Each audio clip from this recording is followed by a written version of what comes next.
본 말씀 가지고 지극히 비싼 향유란 제목으로 말씀의 은혜를 나누기 원합니다. 제가 몇 년 전인, 한 10년 전인 것 같아요. 그때 인터넷에 재밌는 글을 본 적이 있습니다. 뭐냐면 한국에서 비싼 차를 싸게 사는 방법, 이런 글이었어요. 혹시 뭔지 아시겠습니까? 한국에서 팔리는 비싼 차, 그 현대 기아나 그 비싼 차들을 기존의 가격보다 훨씬 저렴하게 살 수 있는 방법이 있다는 거예요. 그게 뭐냐? 바로 미국에서, 우리가 사는 미국에서 차를 사는 거예요. 그리고 그 차를 차에다가 싣고, 배에다가 싣고 한국에 가져가면 한국에서 사는 것보다 싸다는 거예요. 근데 문제가 있어요. 보증이 안 됩니다. AS가 안 됩니다. 그러니까 문제가 생기면 자기 돈을 다 수리비를 내야죠. 그러니까 똑같은 차인데 한국의 시장의 가격과 미국 시장의 가격에 차이가 있으니까 미국에서 차를 사오면 싸게 산다는 거죠. 그런 글이었어요. 물론 요즘은 그렇지 않습니다. 똑같은 물건인데 어느 곳에서 파느냐에 따라서 가격이 다르기도 하죠. 그런 현상은 흔히 볼 수 있습니다. 제가 경험한 것 중에 제일 황당한 것이 바로 공항에서 파는 물이에요. 사보셨죠? 한 번씩.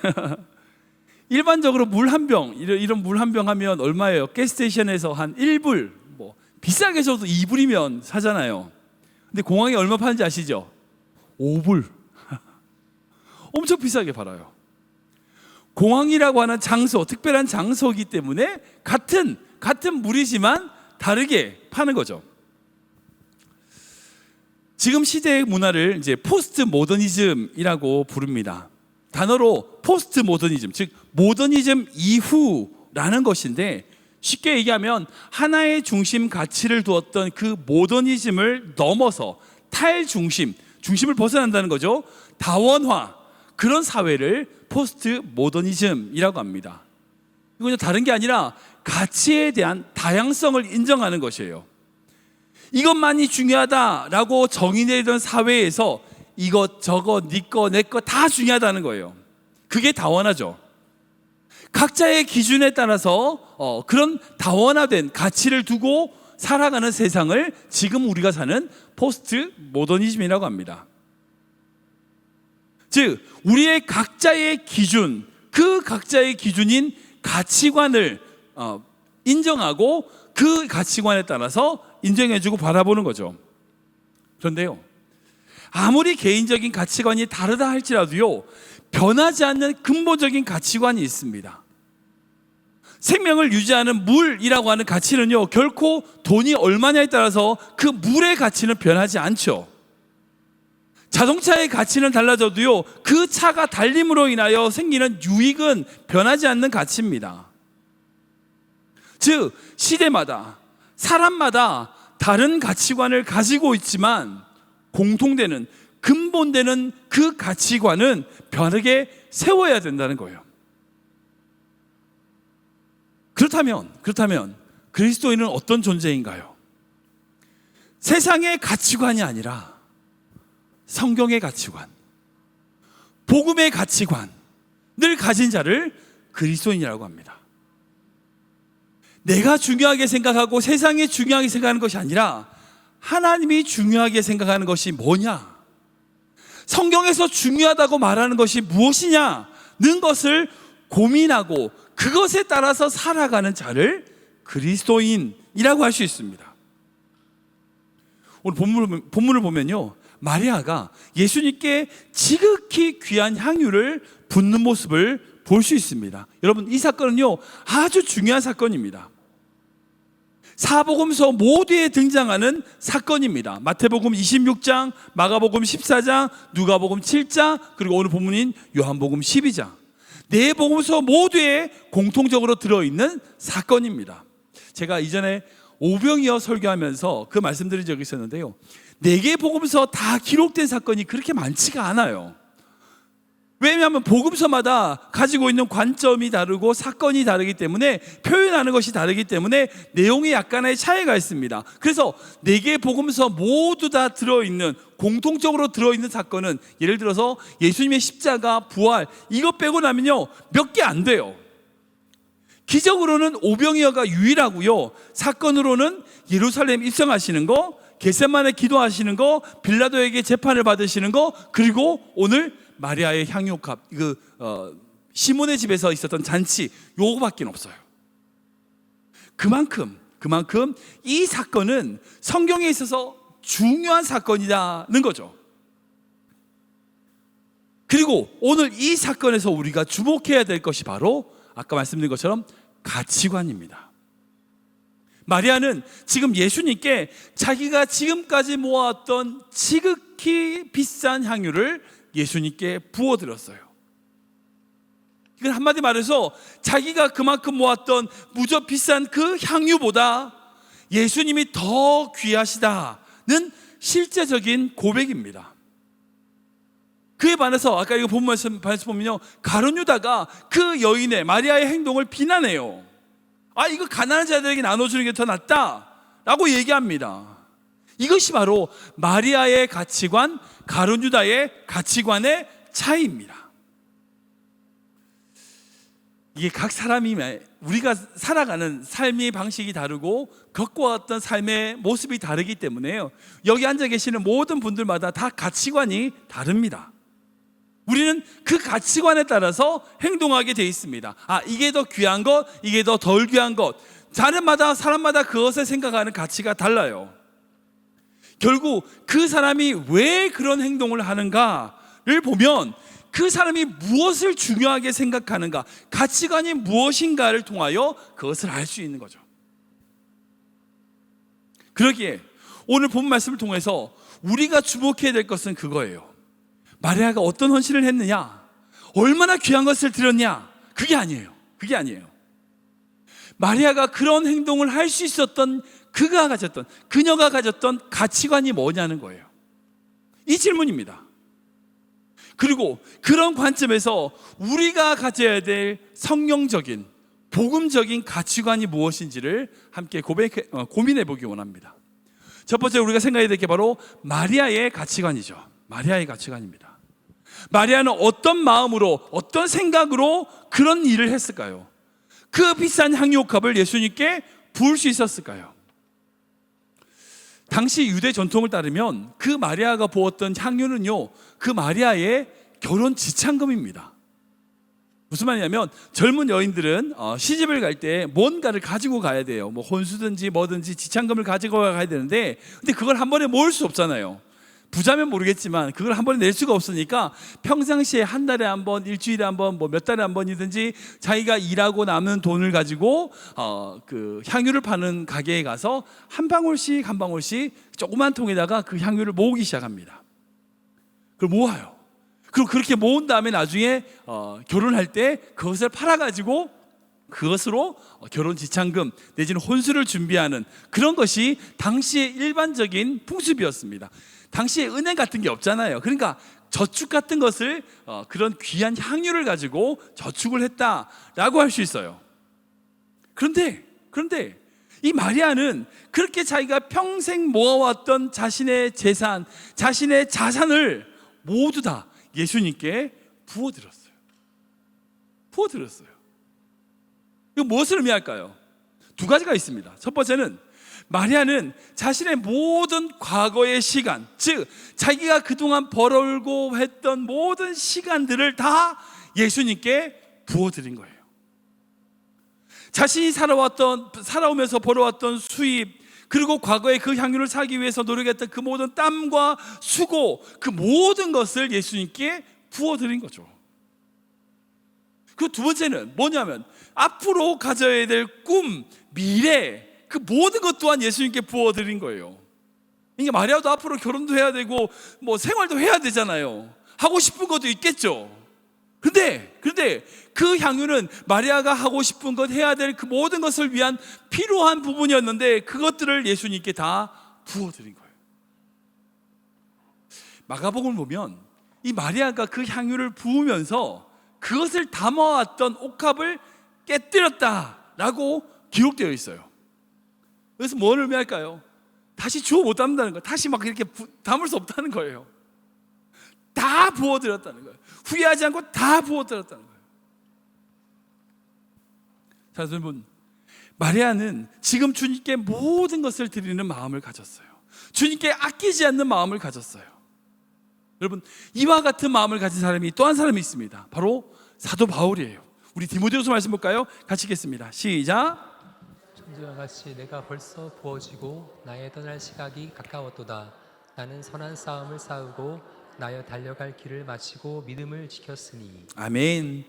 디모데후서는 바울이 순교하기 전에 마지막으로 썼던 서신서입니다. 죽음을 앞두고 마지막으로 디모데에게 자신의 믿음, 자신의 삶을 돌아보며 이야기한 서신서가 바로 디모데후서인데, 이때 그가 뭐라고 고백하냐? 나의 삶이 전제와 같이 부어졌다. 여기 전제가 뭔지 모르시는 분이 계실 텐데, 이 전제는 뭐냐면 구약에서 포도주를 드렸던 제사를 전제라고 합니다. 즉 제단에 어떤 희생 제물을 태우는 그런 제사가 아니라 그 제단에 귀한 포도주를 부어 가지고 드리는 제사를 전제라고 해요. 뭔가를 태우면 제라도 남죠. 근데 전제는 부으면 끝이에요. 즉 사도 바울은 자신의 모든 삶을 하나님께 온전히 부어드렸다는 거예요. 부어드렸다는 거예요. 아무것도 남지 않은 제사를 드렸다는 겁니다.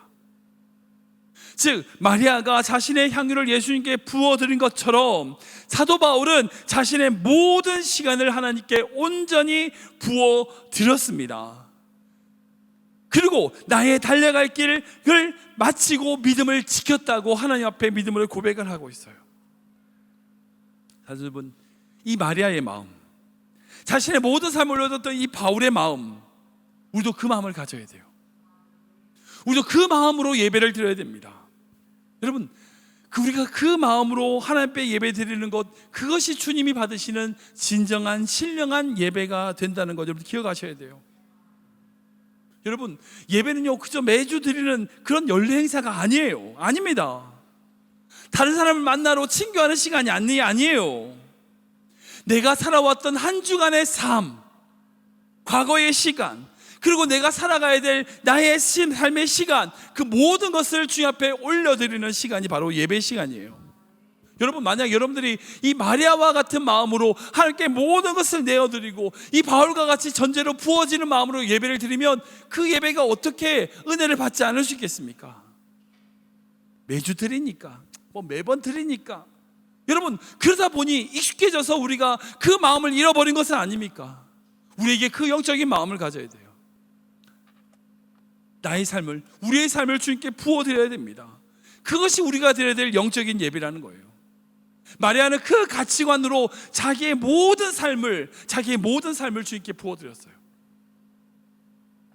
근데 그에 반한 가룟 유다의 가치관이 있습니다. 이거 어찌 보면 세상의 가치관이라고 할 수 있어요. 마리아와 반대되는 세상의 가치관이라고 할 수 있습니다. 예수님께 그렇게 모든 것을 부어드렸던 그 마리아의 행위를 비난하고 있어요. 가룟 유다는 이렇게 얘기합니다. 우리 5절 말씀 볼까요? 같이 읽겠습니다. 시작. 이 향유를 어찌하여 300데나리온에 팔아 가난한 자들에게 주지 아니했느냐 하니. 이건 아멘하기 그렇네요. 네. 가룟 유다는 도대체 왜 이런 마음으로 예수님께 이야기했을까요? 일단 성경은 그가 진짜 가난한 자들을 생각한 게 아니다라고 단정하고 있습니다. 이게 도적이라서 훔쳐가려고 하는 의도가 있다라고 첨부를 하고 있어요. 일단 그렇다 치더라도 적어도 가난한 자들에게 주는 것이 일반적으로는 더 맞지 않을까요? 당시 이 300데나리온이라고 하는 금액은요 결코 작은 금액이 아닙니다. 여러분, 한 데나리온, 1데나리온이 당시에 노동자의 하루 일당이었어요. 그러니까 일당을, 하루에 일하는 품삯을 100불이다 라고 잡는다면 이 돈이 얼마예요? 3만 불이에요. 지금의 따지로는. 만약 일당을 200불로 잡는다면 6만 불이 되는 겁니다. 어마어마한 돈이죠. 근데 그 어마어마한 돈을 어떻게 해요? 부어요. 상식적으로 말이 안 되죠. 말이 안 됩니다. 흔히 이제 그 당시에 보면 흔히 귀한 손님이 왔을 때에 비싼 향유를 한두 방울 딸랑 이제 머리 같은 곳에 탁 떨어뜨려 가지고 그 손님을 환대하는 그런 영예로운 어떤 그런 행동을 했던 기록은 있어요. 근데 마리아처럼 이렇게 한꺼번에 모든 향유를 붓는다, 이거 사실 상식적으로 말이 안 되죠. 매사에 물질 중심적으로 어떤 세상의 가치로 보는 사람에게는요, 이 행동은 말이 안 되는 행동은 어처구니 없는 낭비임이 확실해요. 여러분, 마리아가 그렇다고 해서 무슨 재벌입니까? 아니죠. 돈이 많아요? 아니에요. 그런 형편 아니에요. 그럼에도 불구하고 가룟 유다가 비롯하여 그 주변의 모든 사람들이 그렇게 왜 허비하느냐라고 책망하고 있을 때에 마리아는 그 모든 것을 올려드린 거예요. 흔히들 세상은요, 끊임없이 이 우리 그리스도인들에게 뭘 요구하냐면 상식, 일반적인 지식을 얘기합니다. 일반적으로 이렇게 해야 돼. 그리고 지극히 상식적인 관점으로 우리의 삶, 우리의 재단, 우리의 모든 것을 추구하게끔 해요. 야, 너 나이 정도 되면 이 정도 집은 있어야지. 야, 너 정도 되면 이 정도 차를 타야지. 통장에 이 정도는 있어야지. 세상은 끊임없이 우리에게 그런 가치가 더 귀한 가치라고 이야기해줘요. 더 귀한 것이 있음에도 불구하고 그것을 버리라고 얘기합니다. 그러나 결국 그럴 수 없죠. 그럴 수 없습니다. 일반인들 보기에 예수님 믿는 사람들, 그리스도인들은요, 한심해 보일 수도 있어요. 그럴 것 같아요. 일반적으로 보면. 주일 아침에 여러분들 쭉 앉아서 지금 제 설교를 듣고 계시잖아요. 일찍 와가지고 다른 사람들 다 늦잠 자고 쉬고 있는데 아침에 찬양팀 같은 경우는 막 일찍 와서 연습하거든요. 아니, 왜 그래요? 좀 더 쉬지. 좀 더 주일 아침에 좀 더 편하게 있지. 왜 교회 가냐? 왜 그렇게 시간 쓰냐? 헌금도 마찬가지입니다. 그 돈 가지고 너 먹고 싶은 거 사 먹어. 왜 그걸 교회에다 갖다 주냐? 이렇게 얘기하죠. 어리석어 보일 수 있습니다. 그럴 수 있죠. 근데 정말 그렇습니까? 그들이 말하는 것처럼 그런 가치로 살면 정말 행복하던가요? 아니에요. 아니에요. 세상의 관점으로, 세상의 가치로 아무리 살아본들 그곳에는 결코 하나님의 뜻, 하나님의 영광이 없어요. 없어요. 우리가 추구해야 될 가치는 오직 성경에만 있습니다. 로마서 말씀 볼까요? 같이 읽겠습니다. 시작. 이 세대를 본받지 말고 오직 마음을 새롭게 함으로 변화를 받아 하나님의 선하시고 기뻐하시고 온전하신 뜻이 무엇인지 분별하도록 하라. 아멘, 아멘. 우리가 초점 맞춰야 될 가치는요, 결코 세상이 아니에요. 하나님입니다. 하나님의 선하시고 기뻐하시고 온전하신 뜻, 그것이 무엇인지 고민해야 돼요. 그것을 따라가야 돼요.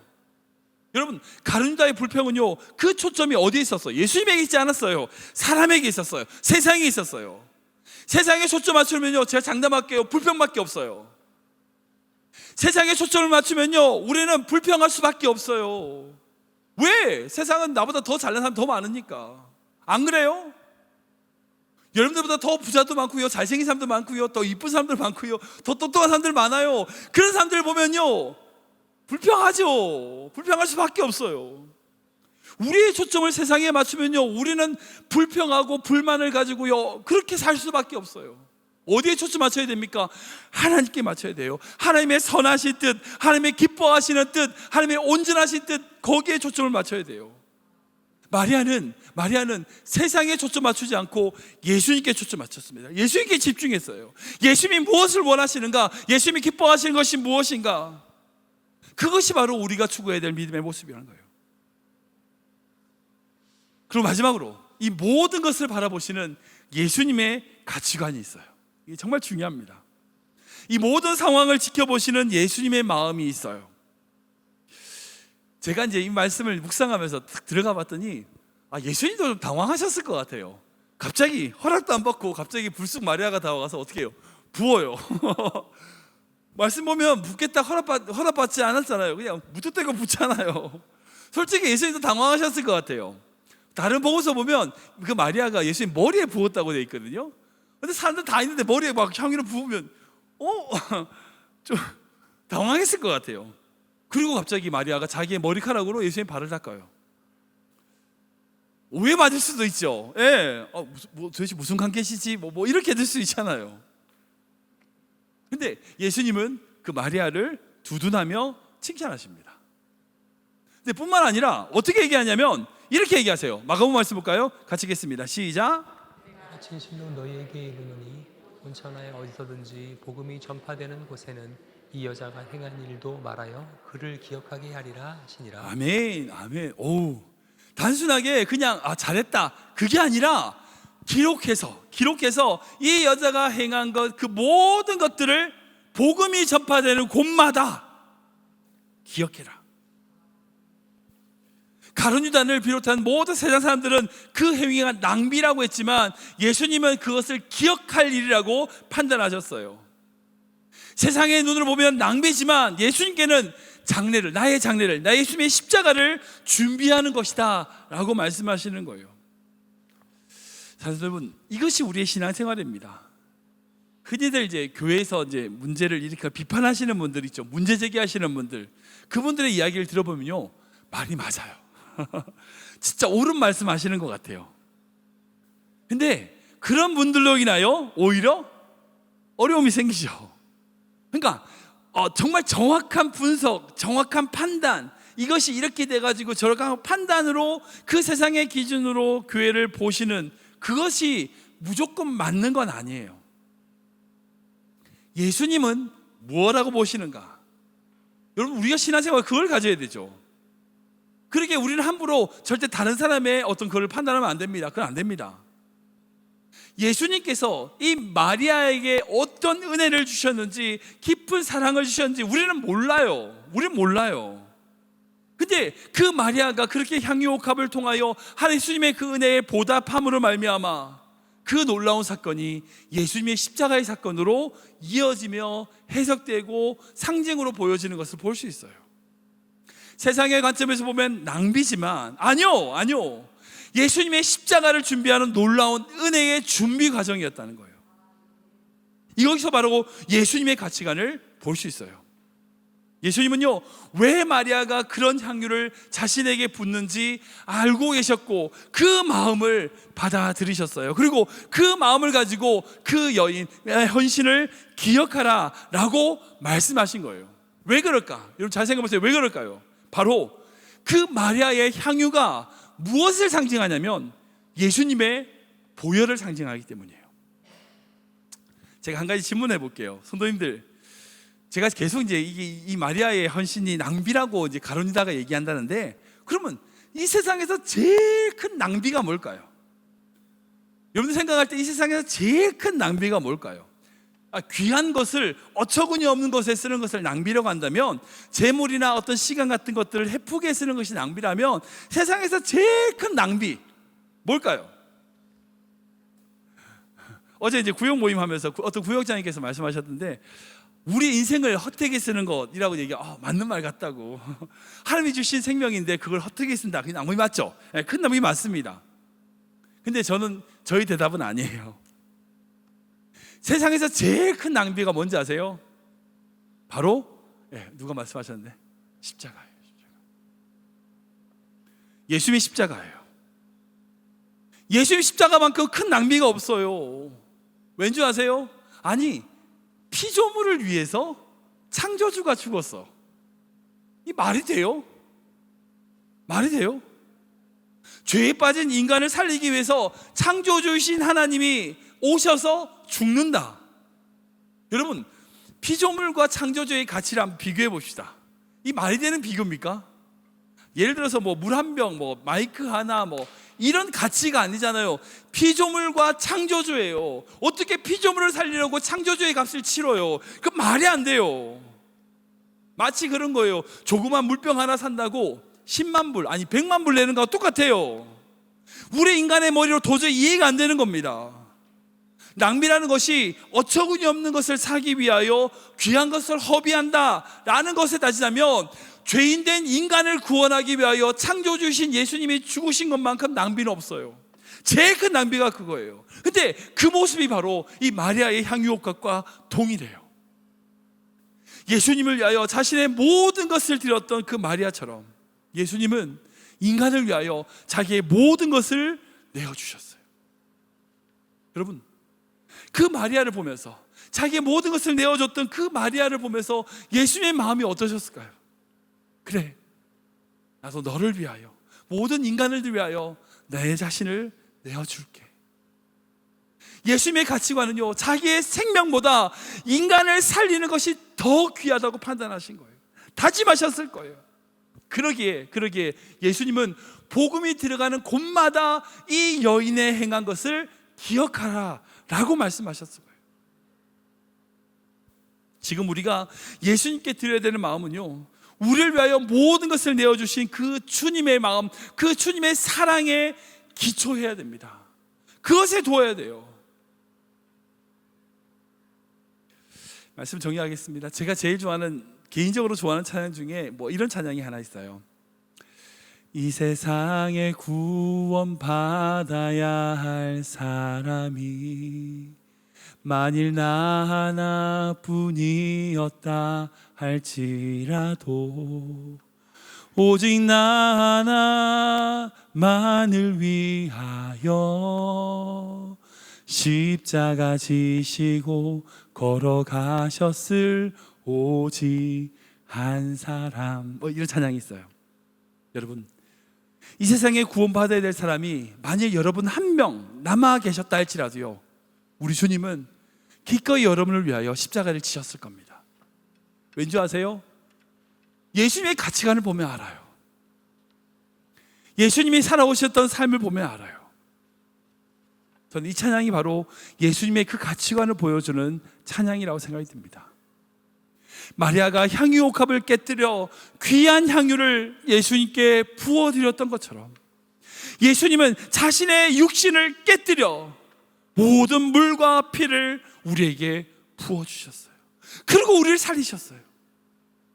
자기의 생명보다 우리를 더 귀하게 여기신 것이 바로 예수님의 가치관입니다. 그럼 어떻게 해야 될까요? 어떻게 살아야 될까요? 우리는 어떻게 예배해야 될까요? 마리아와 같은 마음으로, 그런 가치관으로 우리는 예배해야 합니다. 우리의 모든 것을 다 주님께 드려야 됩니다. 그리고 우리의 마음 깊숙이 주님을 사랑하는 마음으로 우리의 가진 옥합을 깨뜨려 주님께 나아가며 예배 드려야 됩니다. 여러분, 예배는 결코 형식이 아니에요. 제도가 아닙니다. 세상의 가치에 흔들려서는 안 됩니다. 마리아와 같은 가치관으로 우리의 모든 삶을 주님께 드리며 고백해야 돼요. 주님은 이 모든 것 받으시기에 합당하신 분입니다. 저의 이 모든 것이 주님의 것입니다. 여러분, 그게 바로 우리가 드려야 될 찬양이며 우리가 드려야 될 예배의 모습이에요. 나를 위해 험한 산길 오르신 그 발, 나를 위해 십자가를 지신 그 발, 그 발 앞에 입 맞추고 우리를 살리신 그 사랑에 감격하여 예배드리는 그 시간이 어떻게 감사하지 않을 수 있겠어요? 저는 교회 모든 성도님들이 오직 그 예수님의 사랑, 그 예수님의 은혜, 우리를 향하신 그 놀라운 사랑에 날마다 감사하며 주님께 모든 것을 드립니다라고 고백했던 그 마리아의 가치관으로 하루하루 승리하는 귀한 성도 되시기를 주님으로 축원합니다.